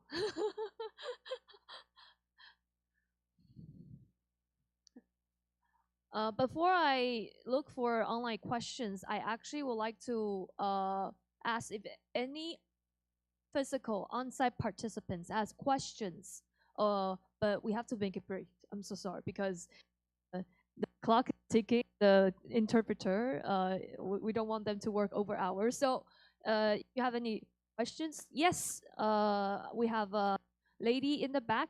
Where maybe do you have the microphone? Hand it over to the lady in the back in the sunglasses.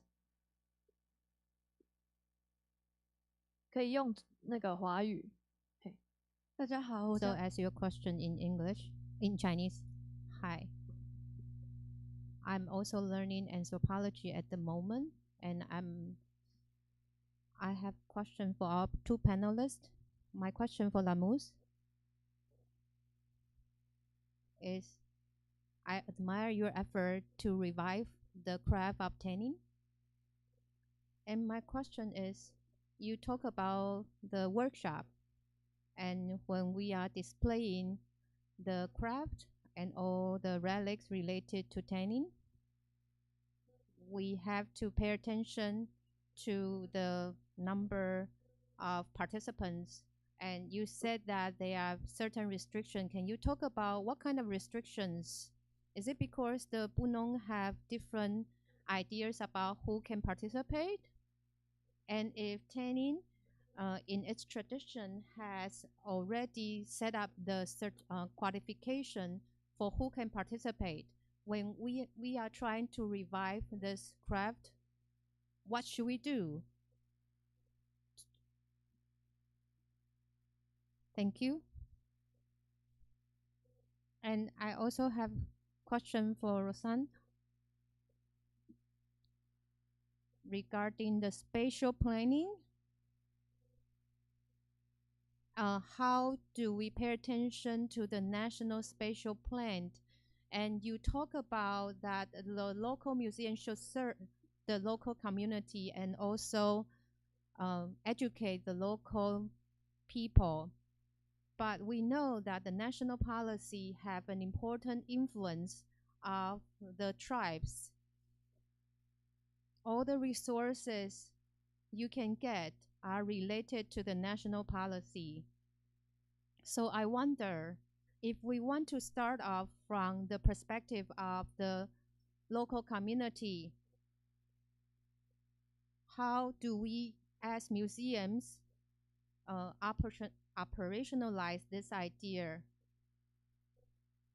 Perhaps we do not restrict ourselves of certain tribes. We do not just say we are Lukai or Bunun.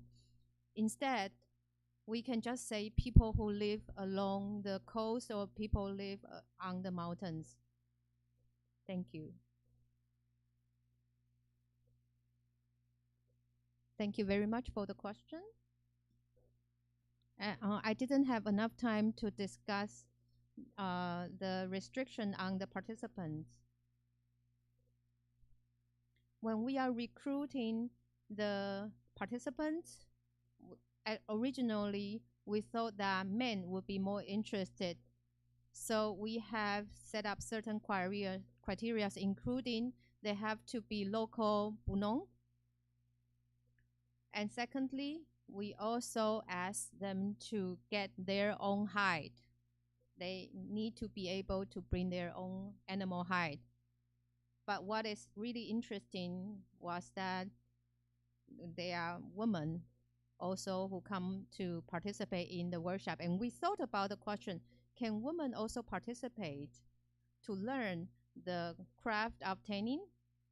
During the course of the workshop, from getting the animal hide in the mountain all the way to the tanning technique, I see a division of labor. So men will be the one who get the animal, who hunt the prey, but the woman will be the one who remove the hide.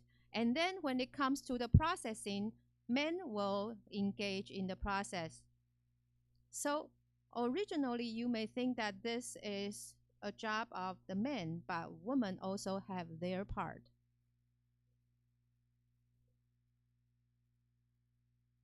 Thank you for your question.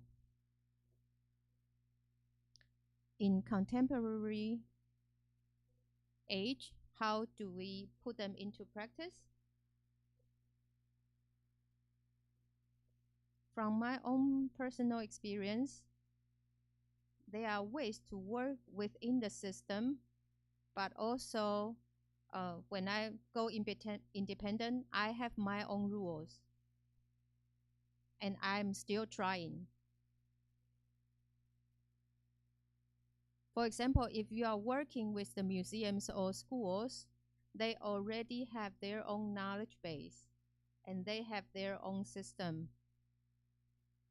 Can you still show your perspective? Of course. Because when we are talking about decolonization, the most important element is trying to silence others. So if you want to decolonize others, decolonize the culture, you have to make sure that everybody's voice can be heard.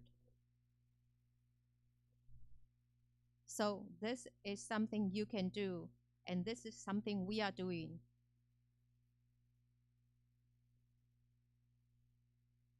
Can we change the categorization of the ethnic tribes? Of course.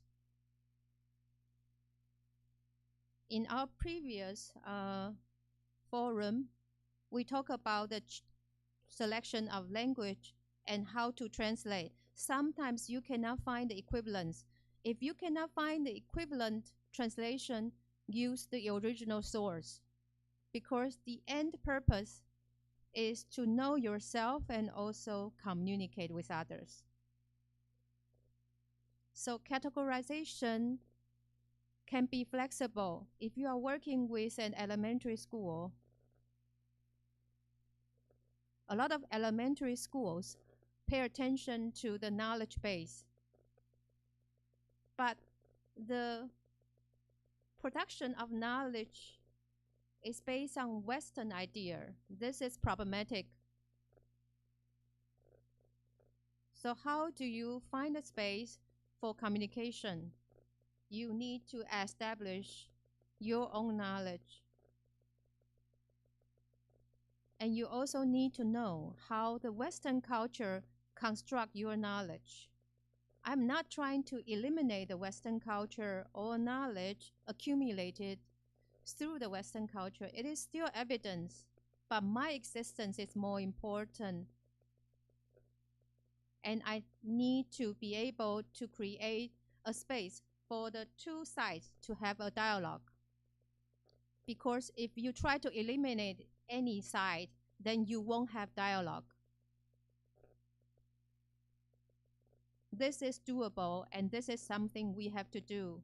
You don't need a magnificent museum to do that. Actually, you can do it and put it into practice in everyday life. A lot of the exhibitions I show during my presentation are actions taken by the people in the tribe.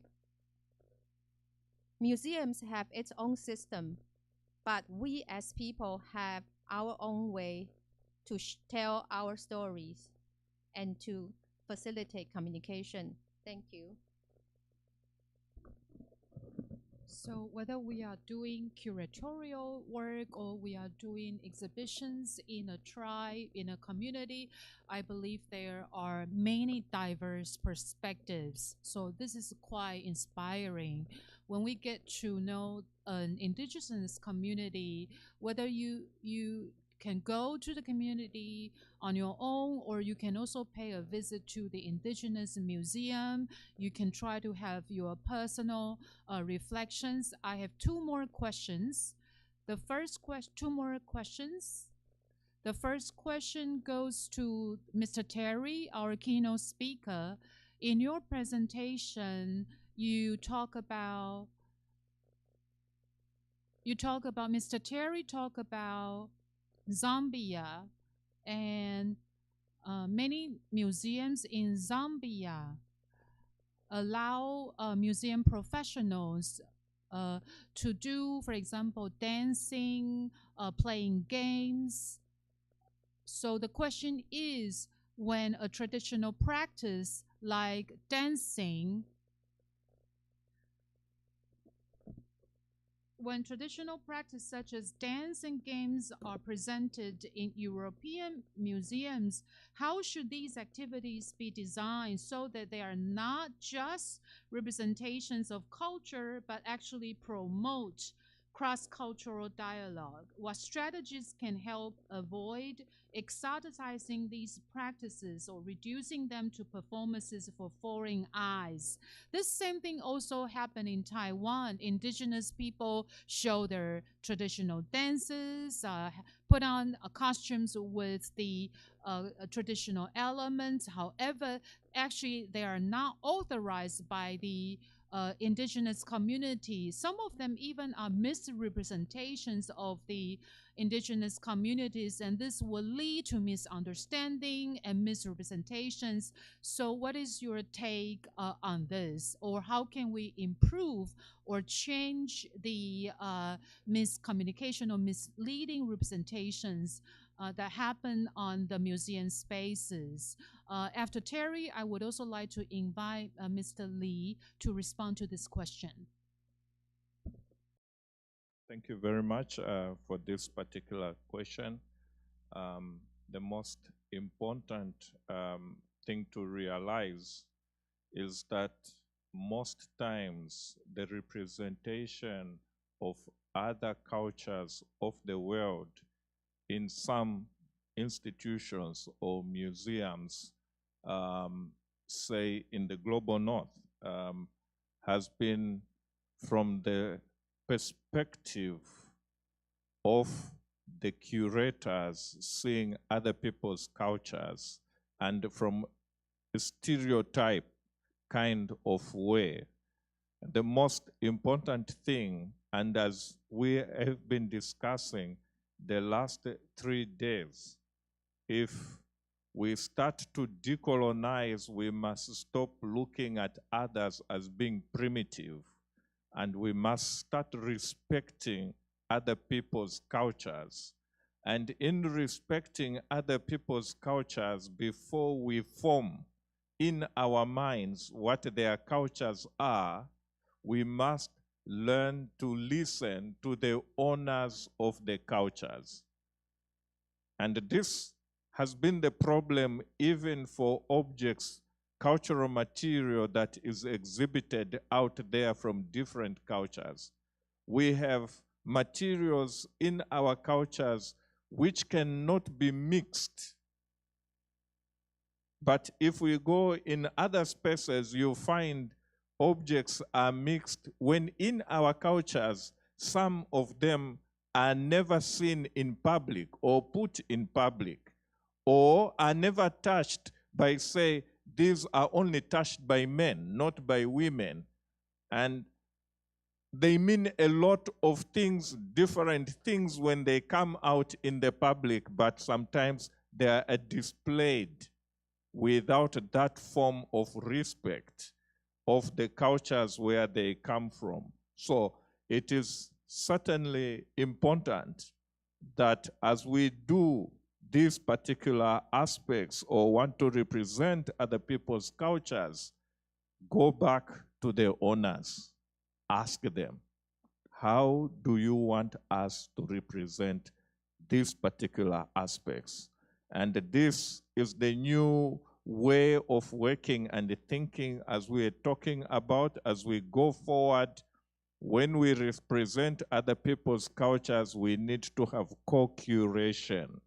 And when we have co-curation, we have an equal voice without another one thinking, I am the professor, I am the mighty curator, and I know what must be said, but I'm just asking you so that it is seen that we are communicating. And once we have that, we move into that particular space, then we start winning together as a people. Thank you. Or Mr. Lee also have to think further. Okay.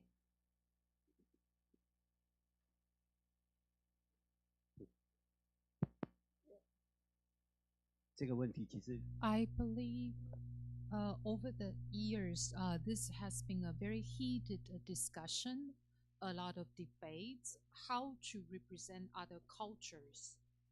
I think this is a very broad question, but as the two panelists and also the two panelists have presented their perspectives, how do we identify the voices of the indigenous communities? The two panelists have very practical experiences, and of course, there are choices, selections. How do you communicate with the general public? I think in the long run, how do you tell your own stories? How do you tell the stories of your people? How do you? I think there has been a common sense in Taiwan that museums in Taiwan are already aware of the representations of their own people. At least in Taiwan, I think that voices of some indigenous communities can be heard. So even though if it's for example, a traditional dance at an opening ceremony, I think it is still a space for the people to voice their cultures. I think all the museum spaces and all the public spaces are good avenues for the indigenous peoples to voice their opinion and to present their cultures. I think it's not just an anthropological view. We also need to factor in historical views, cultural assets, cultural heritage. I think that all functions of a museum can be very diverse and can be very dynamic. Due to time limit, I would now like to invite the Deputy Director of the museum, Ms. Huang, to say a closing remark. First of all, I would like to express my gratitude to the Pingtung Main Library for providing the venue. I came all the way from Taipei this early morning. If you want to see the diversity of the Taiwan's cultures, Pingtung is the most ideal place for you to have access to the diverse cultures in Taiwan. I have some friends from the indigenous communities. They actually have a very different world views from the Han people of Taiwan. So I really encourage our international guests to pay a visit to the southern part. Within an hour, you could reach the mountainous area of Taiwan. If you go from the city center of Pingtung, there are many different weather patterns in the city area as well as in the mountainous areas, and this will facilitate better engagements. I hope that our international guests will have an opportunity to experience very different views and perspectives in the mountainous areas of Taiwan, which is going to be very different from the urban spaces. Me, personally, I major in mass communication. Particularly, I focus on media and the media relationships with the general public. I think this AI, in this contemporary AI era, full of artificial intelligence as well as social media and social media influencers. So in this context, when we talk about decolonization, when we talk about the establishment of different knowledge systems, we do see a lot of different interpretations. But nowadays, we are also seeing the impacts of AI or high technologies on the contemporary time. So I think the cultures themselves, they are dynamic, they are fluid, they shouldn't be fixated on the past knowledge. Because there are some global issues like equality, women's rights, and also in Taiwan, the bullying culture in Taiwan. We are also talking about bullying culture. It's becoming an important policy in Taiwan. There are no fixed answers. But me coming from the northern Taiwan, working in the long-standing museum in Taiwan, in northern Taiwan, now that I have an opportunity to coming to the southern part of Taiwan, I have gone through these 3-day workshop. I have engaged in a lot of dialogues with the panelists as well as the participants. Again, this has been a very rewarding trip for me personally. I think this is a very good platform to facilitate more dialogues and more engagements. I will continue to seek funding from the central government to facilitate this kind of engagement, this kind of communication, not only with professionals in Taiwan, but also with professionals coming from around the world. Thank you. So once again, thank you to all